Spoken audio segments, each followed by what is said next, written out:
ఓం శ్రీ మాత్రే నమః. ధనుర్మాసం వేళ 5వ రోజు. ఎప్పట్లాగానే గోదాదేవి తెల్లవారుజామున లేచి తన స్నేహితురాలతో కలిసి శ్రీరంగనాథుని ఆలయానికి వెళ్ళి శ్రీరంగనాథుని 5వ పాసురంలో భక్తితో శ్రద్ధతో ప్రార్థించింది. ఇప్పుడు మనం ఆ పాసురాన్ని చెప్పుకుందాం. మాయనై మన్ను వడమదురై మైందనై தூய பெருநீர் யமுனைத்து ரைவனை ஆயர் குலத்தினில் தோன்றும் மணிவிளக்கை தாயை குடல் விளக்கம் செய்து தாமோதரனை தூயோமாய் வந்து நாம் தூமலர் தூணி தொழுத்து வாயனால் பாடி மனத்தினால் சிந்திக்க ஓய்விளையும் புகதருவా నిండ్రనவும் దీనిల్ తూసాగం చెప్పేలోర్ ఎంబావాయ్. ఇప్పుడు ఈ పాసురానికి మనం తెలుగులో భావం చెప్పుకుందాం. మనం ఈ వ్రతమును సక్రమముగా పూర్తి చేసి ప్రయోజనమును పొందుటకు వెనుక మనం చేసిన పాపముల ఆటంకములు కావచ్చునని భయపడనవసరం లేదు. ఎందుచేతననగా శ్రీకృష్ణుడే మన ఈ వ్రతమునకు నాయకుడు. అతని గుణములు ఆశ్చర్యకరములైనవి. అతని పనులు అట్టివే.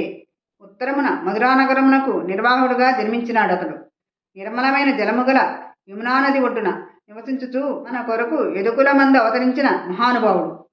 తన పుట్టుకచే యశోదకు శోభను సమకూర్చిన మహాత్ముడు. అంతటి మహాత్ముడై ఉండి కూడా ఆమెచే త్రాటితో కట్టబడిన సౌలభ్యమూర్తి కనుక మనకు సందేహములను దూరము చేసి పరిశుద్ధులమై అతనిని సమీపించి పరిశుద్ధమై వికసించిన హృదయ కుసుమమును సమర్పించి నోరారా పాడాలి. నిర్మలమైన మనసుతో ధ్యానించాలి.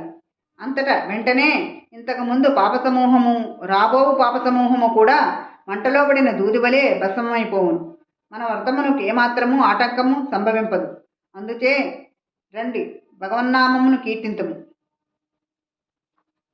ఈ పాసురంలో భగవంతుని భక్తితో ప్రార్థించాలని తన స్నేహితురాలని ఉత్సాహపరిచి తాను కూడా వాళ్ళతో కలిసి శ్రీరంగనాథుని ప్రార్థించింది.